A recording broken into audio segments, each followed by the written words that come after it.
Sometimes when I'm talking to my children, I forget that they don't really know about some of the things that I've done in life, and um, I just never think about it until something comes up. I mean, it's not like I hide anything from them. I tell them when they're able to understand, and when it matters. So I was talking to my daughter, and I told her, I said, you have to choose things and not let things choose you. And basically, where I was going with that was, we live in a society where everything is about how fast you can get it, how much of it you can get, and reality TV that which is not reality at all. It's all about the bling and all about the bang and all about all the good stuff. That they don't show how you actually get it and what you have to go through to get it. Probably about 20 some odd years ago, I was in UGK's first video, Tell Me Something Good. Yes. Me and my two sisters. And, you know, I chose to do that. I set out to do that video because I wanted to do it. I heard about it on the radio. I told my sisters, like, hey, I want to go. I want to do this video. And they're like, what? I didn't know the real version of that song at the time. So we drove over to Dallas, and, we didn't have to audition when we walked in. We basically walked in with video clothes on. They said, okay, we want y'all to be in it. So we did.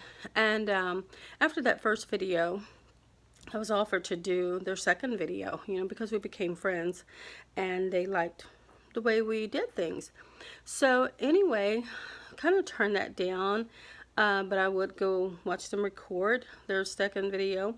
But I was offered to do another video, but from another underground group. I know that was just back in the day. I actually went to audition for that, and they wanted me.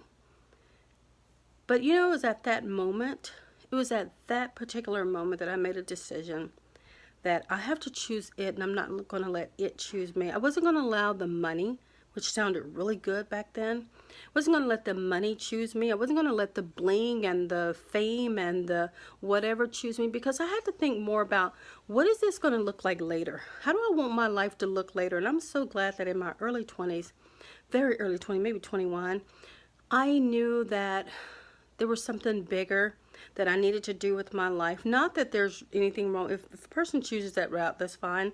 But I knew that my life would not look the same.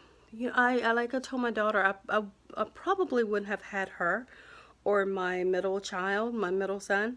Probably wouldn't even be married anymore, because it was a fast lifestyle, and I had to choose. Do I do this again and live this lifestyle, or do I think about what I'm doing and choose it and not let it, the lifestyle, choose me? So we have to make choices. Some of those choices are not easy at the time, because what looks good right then, we want it, and understand that. But we have to look ahead. What are we giving up to get what we're getting at the moment? Is it worth it? Is it worth it in the long run? It might be worth it to pay this, that, or the other, or to have this status or whatever at the moment, but is it worth it? Think with the end in mind. What do you want to do? What do you want your life to look like? Is it worth it? You have to choose it and not let it choose you.